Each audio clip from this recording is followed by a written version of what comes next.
Hey, what's up everybody? Welcome back to my YouTube channel. My name is Tanel and today is going to be a pretty interesting day because I'm finally going to be reviewing and giving my final verdict at the end of the video for the ASUS ROG Zephyrus GX501G. It's the slimmest laptop with a GTX 1080 in the world. So I'm going to be giving my final verdict on it, and yeah, we're gonna be checking it out, and I'm gonna be talking a little bit about it, you know, what's there to like about it, and maybe something that could be improved in the future. And yeah, we're gonna be checking out how it runs some of the latest games. Overall, how good is it for like 3 grand? That's what it costs here in East Europe, which is half a year's pay or so, which is pretty expensive. But anyway, let's take a quick little peek at the laptop in close, and then I'm gonna be talking a lot about it.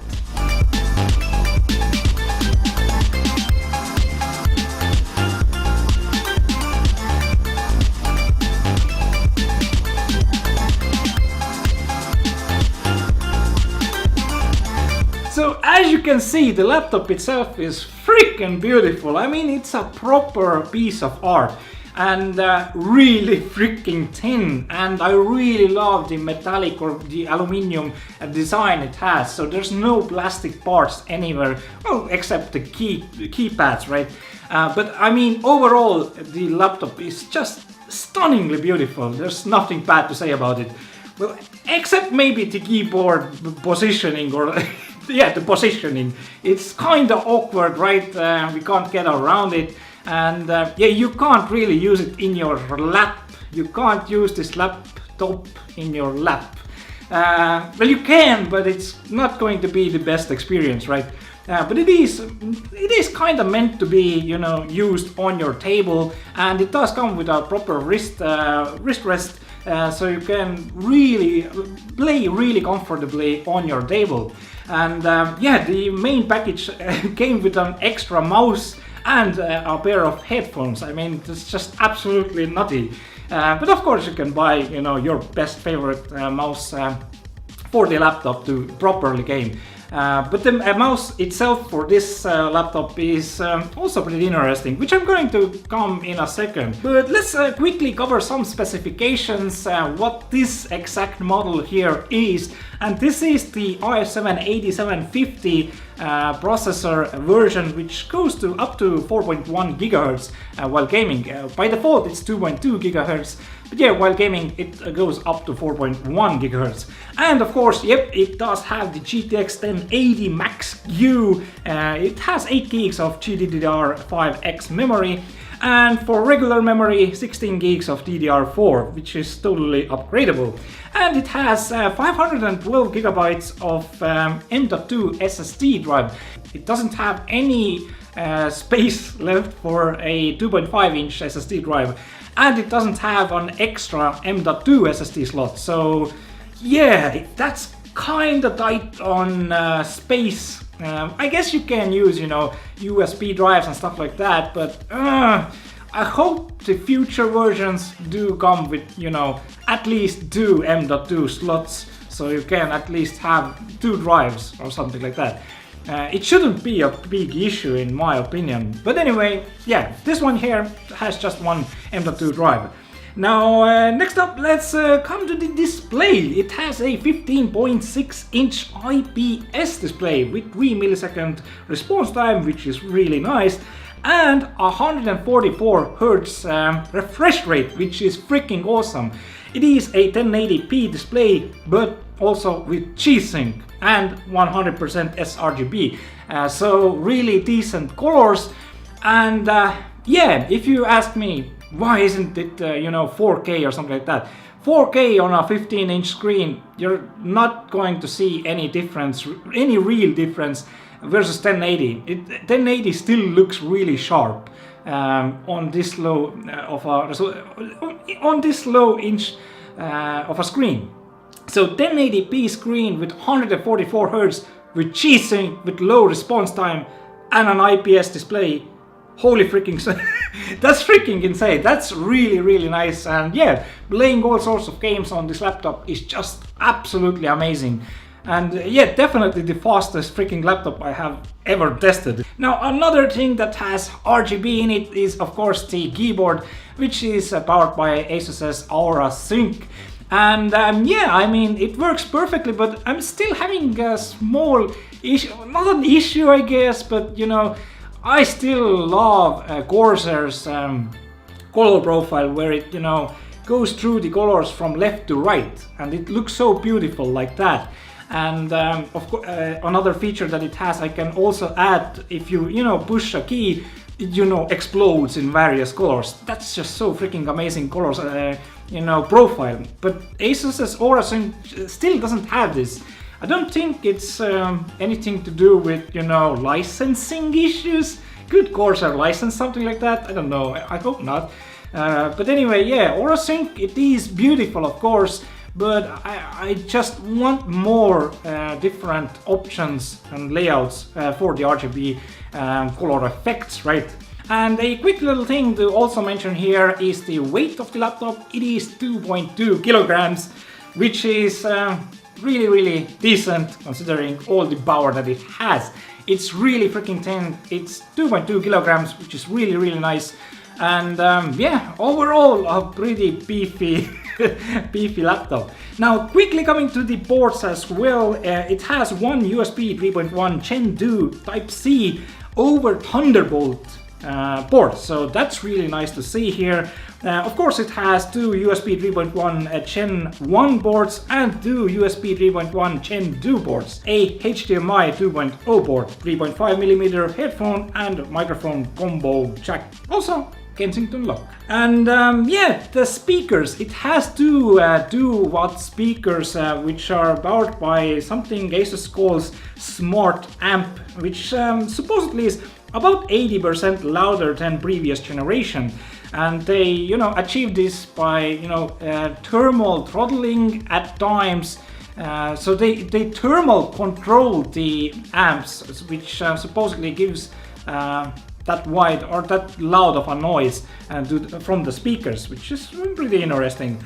And it has a 230 watt power supply unit, which is pretty compact and really well made here. And I mean, yeah, overall, how's my experience been with the laptop?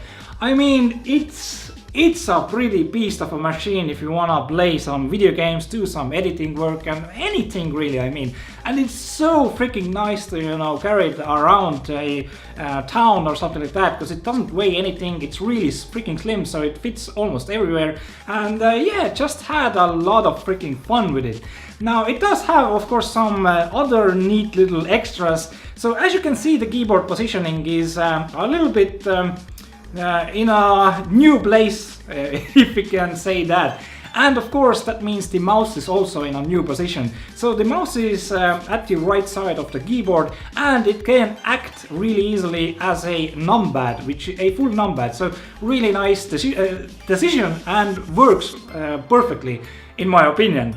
And it also has a ROG button next to the mouse, so you can quickly access all the ROG specifications, stuff like that. And you can see, you know, your computer's CPU temperature, the frequency, and all sorts of stuff, and, you know, quickly manage everything, you know, all the ASUS's Aura Sync by just one button.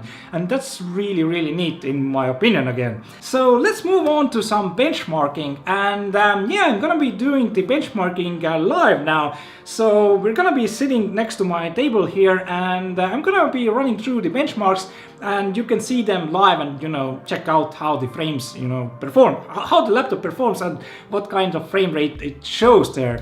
So I'm gonna be running through Fortnite just because it's the most freaking popular game out there. And we're gonna be running through Assassin's Creed Odyssey, which is, you know, a proper AAA game. And we're gonna be cranking everything to ultra settings and see how it fares, right? And maybe also test low settings. And of course, Battlefield 5, we're gonna be checking out that, how great frame rate we can achieve with this laptop here. And yeah, let's run through some 3D marks as well. I guess 3D mark times by. And if I can get my Grand Theft Auto 5 working, we're gonna be running that too. But I'm having some issues with it not saving my settings, and that's been really frustrating. But anyway, let's check out how it performs in benchmarking. Right, so to kick things off, I've opened up CPUs, GPUs and core temp. And yeah, we can see what the idle temperatures are. I've closed pretty much all applications, and yeah, the Zephyrus laptop here has been running in idle, I'd say about like 20 minutes or something like that. So high 40s, like almost 50 degrees in idle. It's pretty freaking hot. Even though it has an amazing cooling solution, but it is the world's thinnest laptop with a GTX 1080 in it, so kinda, you know, understand it. But hopefully in the future they can, you know, further improve the cooling solution here.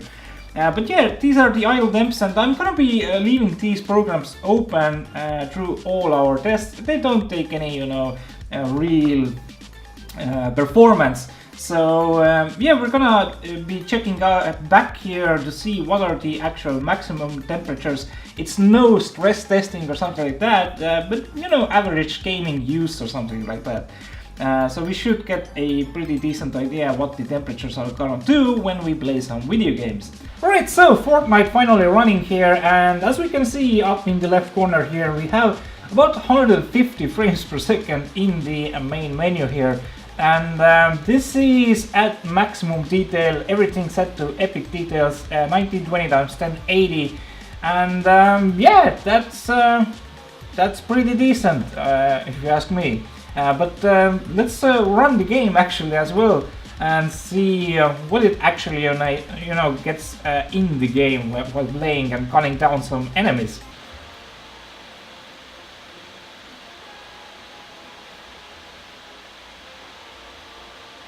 And while it's loading here, the noise of the fan has cranked up to pretty much maximum, I guess, or it may get even louder, I don't know, but it's been pretty constant like this.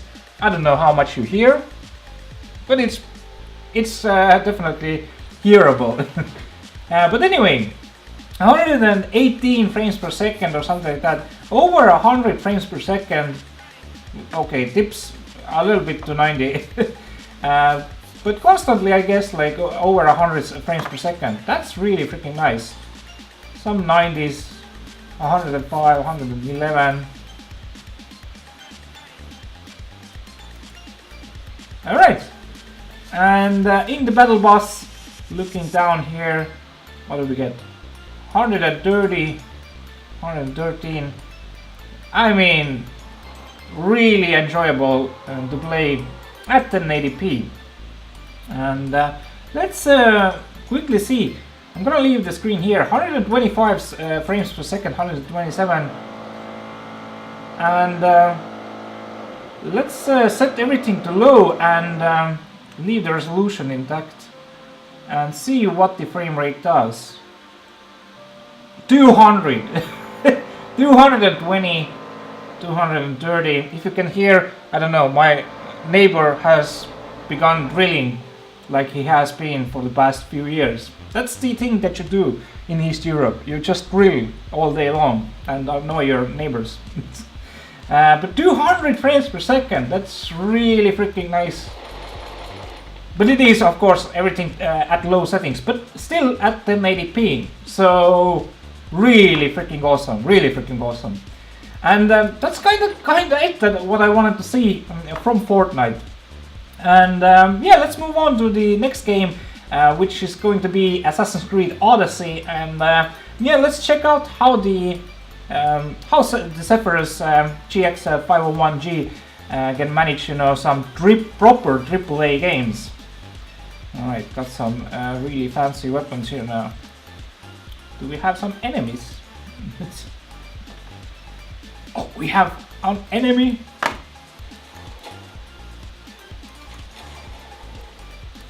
God damn it. Alright, so Assassin's Creed Odyssey. And I should have everything already turned up to maximum settings here. We're going to be using 1080p resolution, of course, right? And yeah, i7-8750H CPU with a GTX1080 with max Q technology, right? And I'm using the 417.71 latest NVIDIA drivers at the moment as well. So graphic settings, as you can see, everything is turned up to ultra detail. Oh, let's turn off anti-aliasing. We don't want this interfering here, and we don't want adaptive quality, of course. But ultra high, very high, and everything is pretty much as maximum as possible. Sometimes I wonder why, you know, game developers use ultra high for one setting and then maximum setting for another will be high or medium. Like, come on, just put ultra high for everyone, for everything, right? As the maximum setting, right? Okay. Anyway, let's run the benchmark here and see what we get with this powerful beast. And is it playable, you know, when you wanna play the latest Assassin's Creed game at the maximum graphics quality? Alright, so benchmark has begun, and 63 frames per second. We can see the average here, but we can see the real-time frame rate here. 47, 53, 52, 48. I mean, that's pretty goddamn amazing from a laptop, right? Considering everything is turned to ultra detail, the maximum detail quality, and 1080p resolution. That is really nice to see here. What an amazing game this is. Both Odyssey and Origins, in my opinion, are like one of the better Assassin's Creed games out there. And yeah, from Origins the graphics quality went just absolutely to nutty levels, in my opinion. But yeah, let's see what the average is gonna be. It shows 53 here, but it might change a little bit maybe in the final result. 54, let's see, 53 frames per second as the average frame rate, minimum 14 and maximum 19. Well, that was just maybe one dip, you know. But yeah, absolutely perfect frame rate, you know. Of course, it's not 144 or something like that, which is kind of a bummer, but it is a proper AAA game. So let's quickly turn the graphics quality to the lowest settings and run the benchmark again and see, you know, how much we gain if we, you know, turn down all the graphical detail settings. Alright, back here, and 100 frames per second. Jesus. That's a nice boost in frame rate. Of course, I guess you can get near to 100 then, you know, when just, you know, fiddling around with the settings and, you know, see what, you know, dips the frame rate the most and maybe disable just, you know, a few things then rather than everything, right? But 82 frames per second, 85, 76, 84, 86. Jesus Christ. Oh my god. It looks so buttery smooth. But yeah, let's run this through, right? And let's actually run the game as well. I am at the pretty beginning part of the game, but we should see, you know, how it runs while actually gaming. But I mean, the benchmark here is enough freaking huge down, right? And or a city at 86, 88, 90 frames per second. Jesus, so buttery smooth, nice. Alright, 86 frames per second. That's a lot of frames per second. Yeah, 86, that's really nice. So, yeah, I'm really pleased with that result. But yeah, let's quickly run the game as well and see how it actually, you know, runs. Alright, so in the game now, and 60 frames per second, 54, 49. It's pretty decent. It's not 144 frames per second or anything like that. But still, yeah, totally freaking playable at maximum detail. So that's pretty amazing. And even in 1080p, on this small of a screen looks really crispy, almost like 4K. But yeah, 54, 55, 56 frames per second here, totally fine. And this is, yeah, on maximum detail. But let's quickly turn down the quality as well, and let's turn it down to the lowest settings and just compare it quickly here. Alright, so back in the game, and 100 frames per second here. 100. That's just freaking amazing. 80, 85, 84 frames per second, 82. Really, it feels a lot better. But I don't know. I mean, it's not that crispy. I can feel a little bit of, you know, this kind of wobbly thing. It's not, you know, crispy, clean.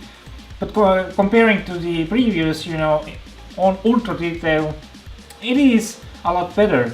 But I'd maybe even leave it at ultra detail. It's not that much worse at the moment.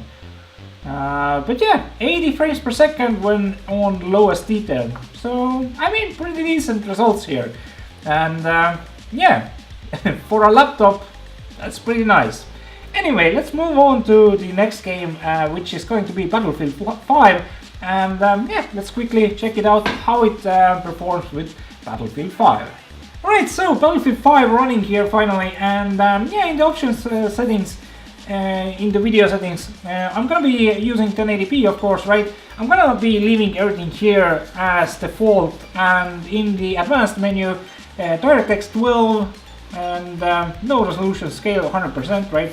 And yeah, everything to ultra settings except anti-aliasing, which can only be set to low, not off for whatever reason. But anyway, let's head into the game, and I'm gonna be using a war story, single player war story here, and we're gonna be using the first act here. We can just restart it, and yeah, we can get some pretty decent idea what the frame rate is going to be in the in the game. So it's going to be always some constant frame rate at some cutscenes, right? And of course, this exact level here in the beginning is really detail rich, so should be pretty good stuff. Alright, so the game begins at 102 frames per second here in the beginning.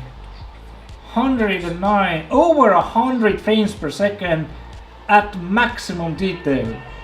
That's freaking insane. Oh my god, I didn't even flinch. Still almost 100 frames per second. Oh my god, wow. Okay, didn't really expect this, but yeah, it is a GTX 1080, of course, right? But in a laptop, 90 frames per second. Oh, look at the detail. Okay, it's not ray traced, right? But still looks absolutely stunning. 94 frames per second, 96. Oh my god, it looks so stunning. So 96 frames per second, okay, and let's turn everything, 98 frames per second. Let's turn everything to the lowest settings and see how much the frame rate differs. So if we want, if we want to get, the maximum frame rate, then what we can expect. Let's just leave it like that. 122 frames per second. Well, okay, could have been a little bit more, I guess, maybe, but still, over 100 frames, over 120 frames per second. So that's almost hitting that 144 frames per second mark, which is our monitor's refresh rate, 144 Hertz, right? So we are almost getting the full benefits of this monitor with this laptop by playing the latest game from EA, Battlefield 5. So that's really awesome. It kinda gives you an idea how Battlefield 1 as well runs, right? And maybe the future Battlefield games. I mean, absolutely no issues at all. absolutely stunning. Beautiful, beautiful. Anyway, yeah, this is how Battlefield 5 runs, and if you're into Battlefield, then I guess it's a pretty decent laptop to get.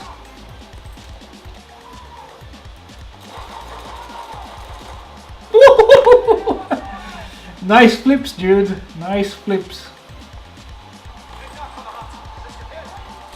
Oh, yes, son. Oh my god. I don't want to close the game. I just want to keep playing. Oh god.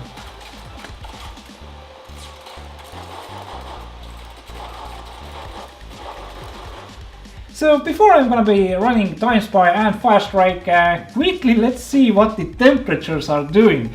And my god, the temperatures are definitely an issue in my opinion. So not pretty much 100 degrees on all cores. Well, okay, not 100, 99, 99, 97, 97, 93, 97.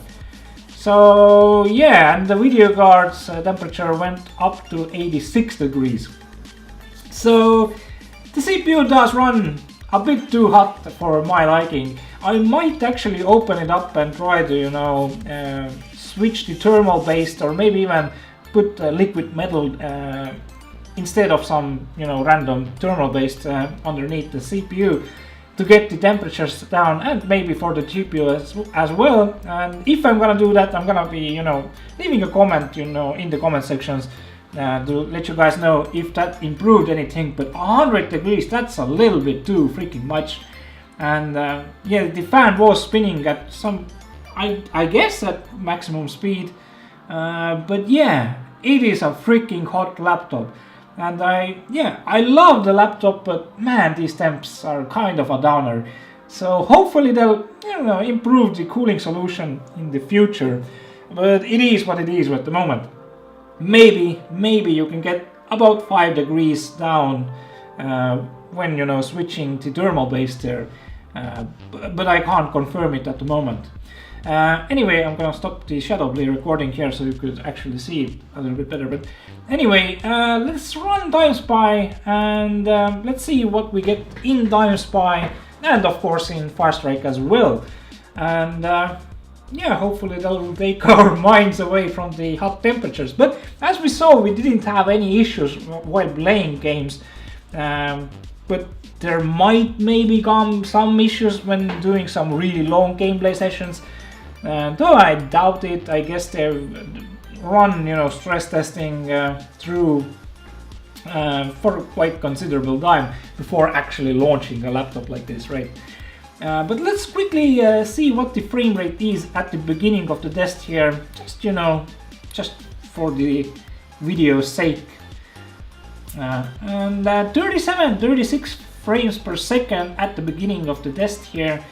And I ran 3D Marks since 3D Mark 99 or something like that. And I did some like extensive overclocking like years ago.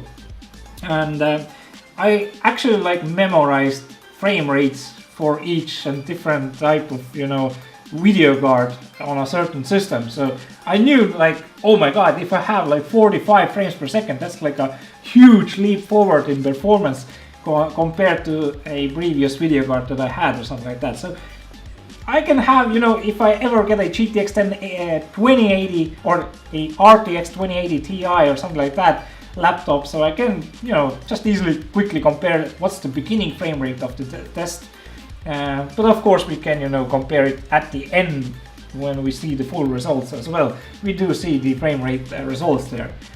Alright, so we should finally get our result here, and let's see. 5841 points, which is totally decent.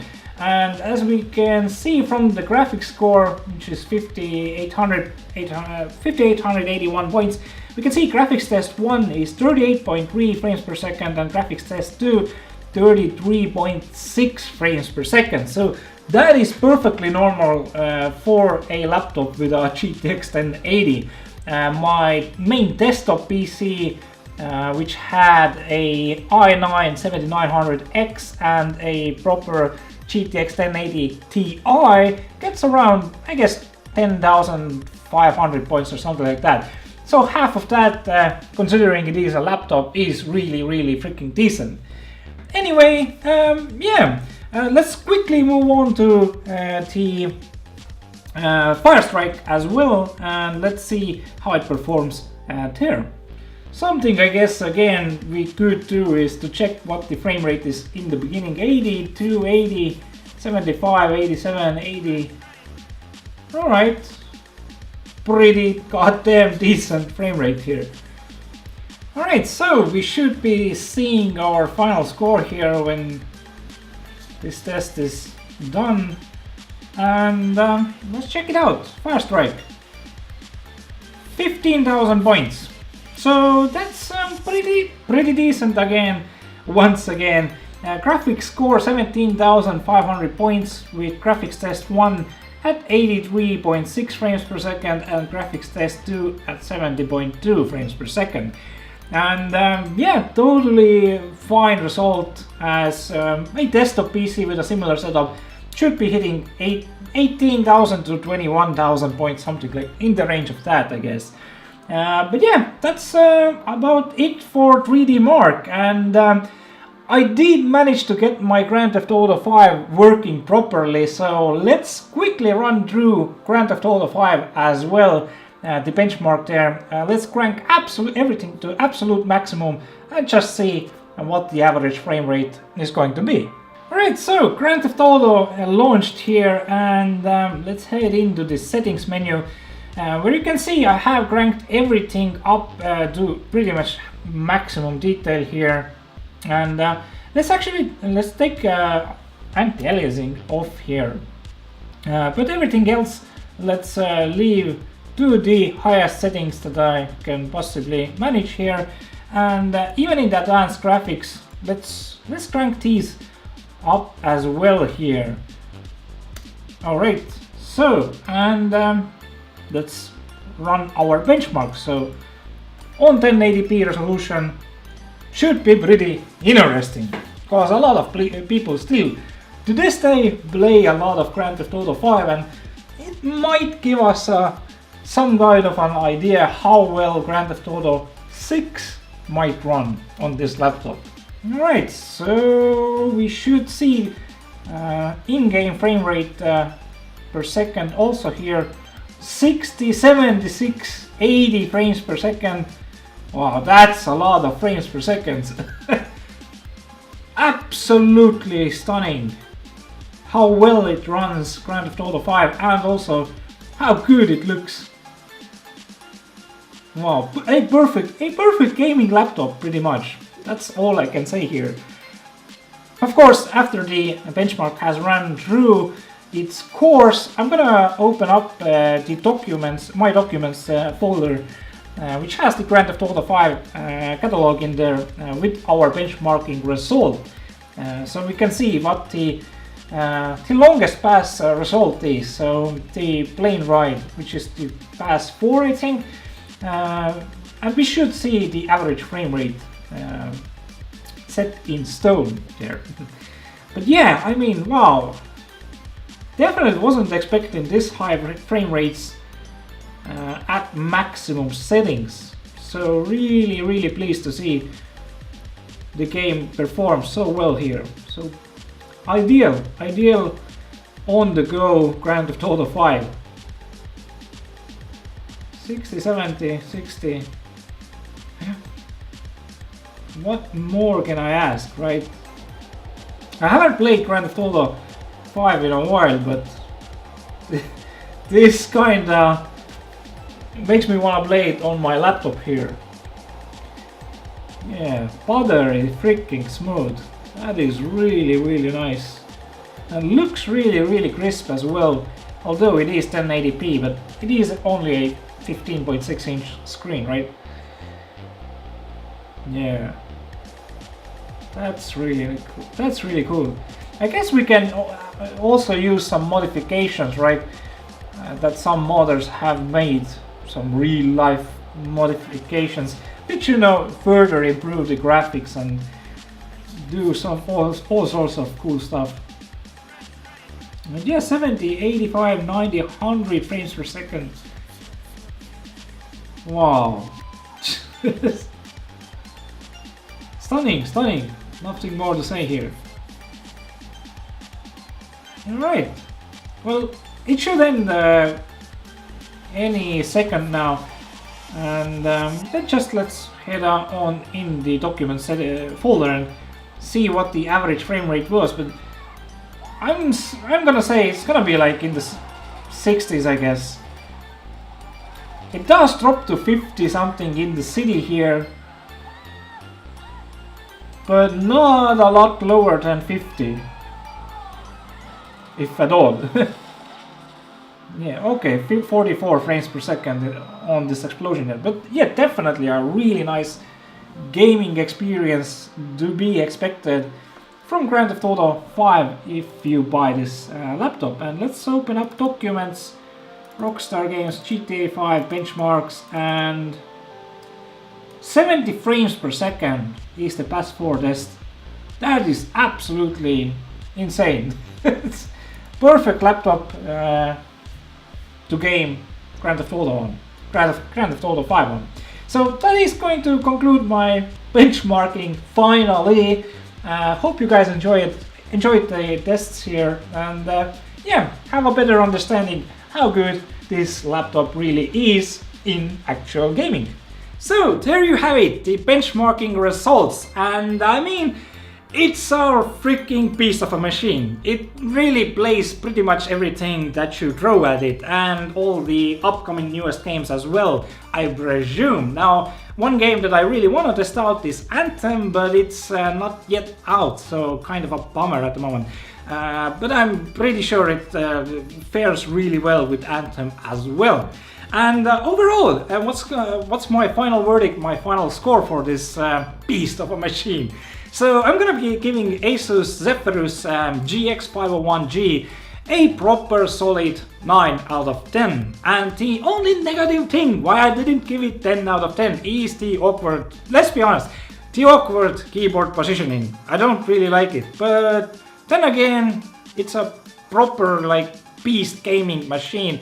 You're really gonna be playing it on the table anyway, so so. Maybe it does, you know, help achieve a lot better temperatures and stuff like that. But anyway, there's hardly anything bad to say about the laptop. Okay, the price. Price could be a little bit cheaper as well. But other than that, a really perfect laptop to game on. But anyway, that's going to be it for my quick little review. Hope you guys enjoyed it. If you did, leave a like, and if you have any questions, leave them down below in the comment section. And if you haven't subscribed, of course subscribe. And yeah, I'll be seeing you soon, guys. So thanks for watching, and I'll be seeing you soon. As I said before, ciao.